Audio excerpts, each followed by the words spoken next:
Hello everyone, and welcome to my presentation on my final project, which I have titled The Tragedy of Tamora, Queen of the Goths. So we all know Titus is the protagonist of the story. The play is called Titus Andronicus, and thus we view the story from his perspective.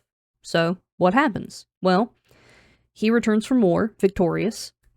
He loves following tradition, so he graciously gives up the seat of the emperor to the previous emperor's firstborn son, the rightful heir, and he also sacrifices the oldest Goth son, the oldest of Tamora's sons, in exchange for all of his sons that died in battle.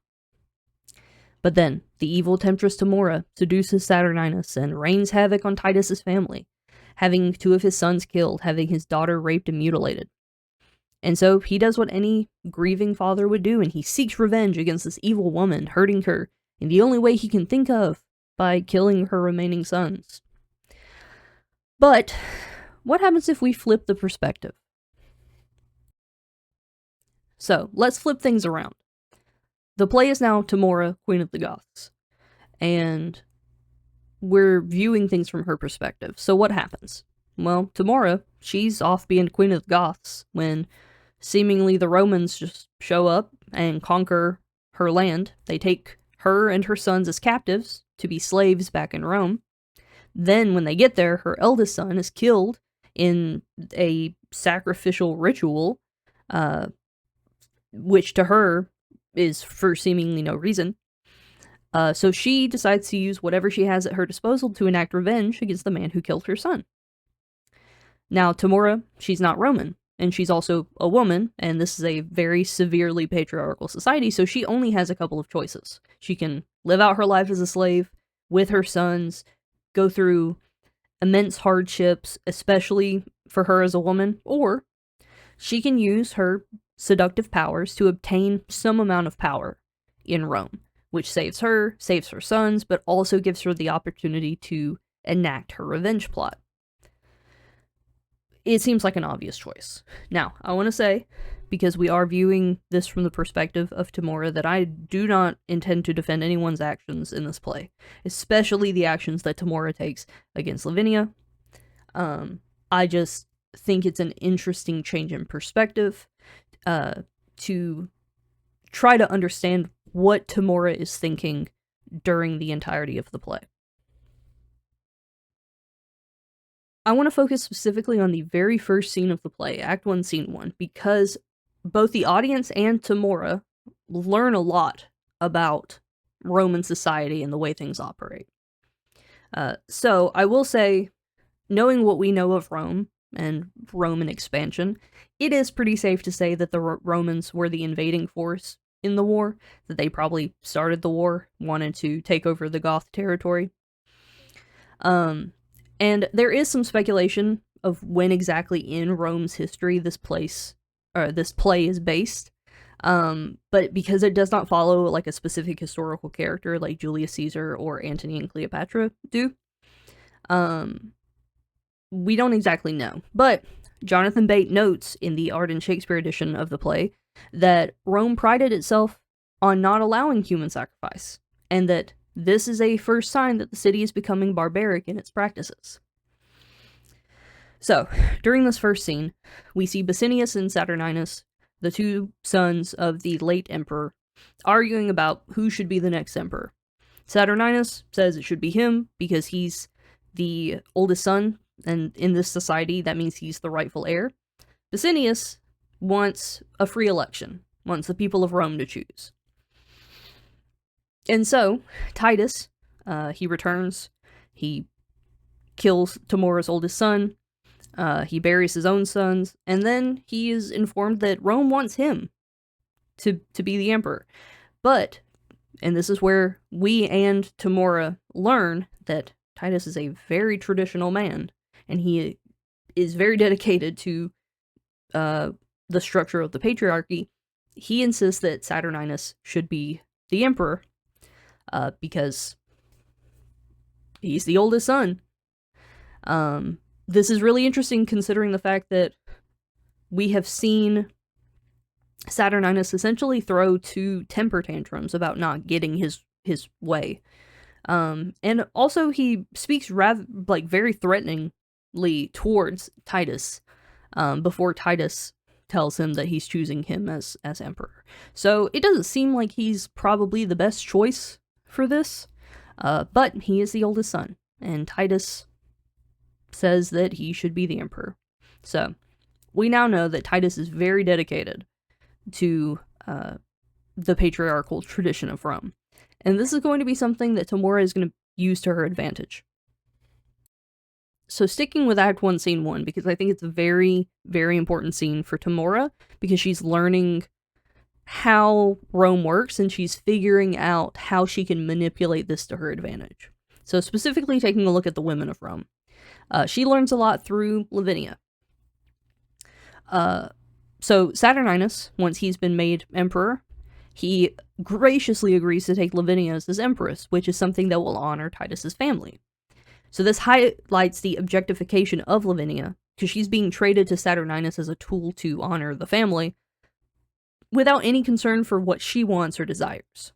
And additionally, earlier when Lavinia first enters, Titus praises her for her virtues, something that Tamora most definitely makes a note of, as it will impact Lavinia's fate later at the hands of Tamora and her son. So, after the Basinius-Lavinia debacle that happens in Scene 1, once Tamora has seen the opportunity to secure power, she takes it. And now that she has this power, even though they are in a patriarchal society, she is the highest ranking woman, and so she has power over Titus, and this is going to allow her to enact her revenge plot a lot easier. So we can't be for sure what exactly Lavinia's thought process is, but this is how I expect it went. So Titus kills her oldest son, and so she decides that she should probably kill one of his children, make him feel the same pain that she has felt. But what she learns in this first act is that Titus doesn't really seem to have a problem with losing children. I mean, he's lost 21 sons in battle. And he seems pretty okay. He seems pretty put together about it. And then, during the Basinius-Lavinia situation, he kills one of his own sons, one of his remaining sons. Additionally, we see the most upset that Titus is in this first act, or in this first scene, is when his family is denounced by Saturninus. That is when he gives the most emotional response in his lines.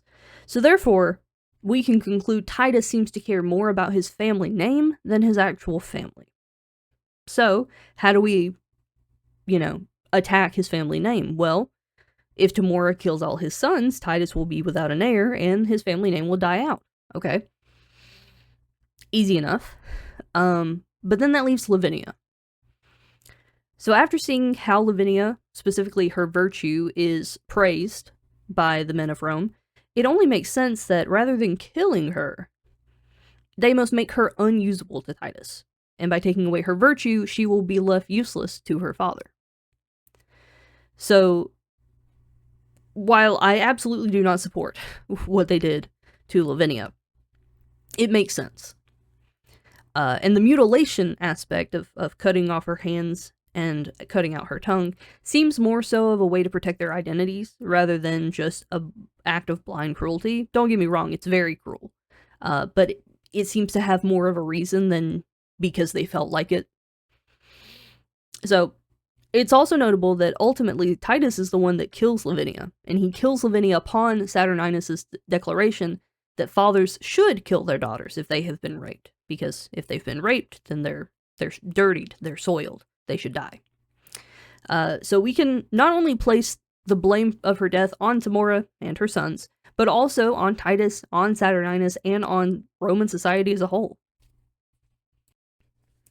When I first read this play, I read it from Titus's perspective. I, was absolutely appalled at what Tamora and her sons do to Lavinia. I felt bad for Titus, but upon reading the play over and over again, and also reading a lot of literature about the play,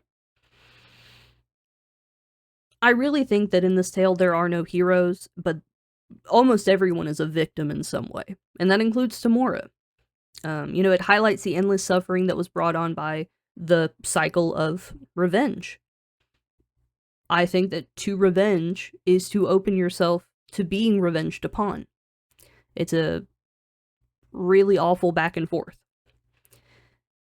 But it also highlights the dangers of blindly following tradition, and especially highlights this through its female characters. Danielle Ruth has this really great quote that says that these patriarchal norms fail Rome. Titus needlessly kills Tamora's son, Alarbus, to honor the fallen men of Rome. The inept Saturninus, by right of primogeniture, is elected as emperor and takes the wicked Tamora as his empress, and innocent Lavinia is killed by her father to preserve family honor. The patriarchy is regarded as the reason for Rome's downfall. Thus, the play's women and the roles they serve or are assigned within the play are of the utmost importance. And I think that's absolutely correct. Tamora is a complex character, and as such, she is both a villain and a victim.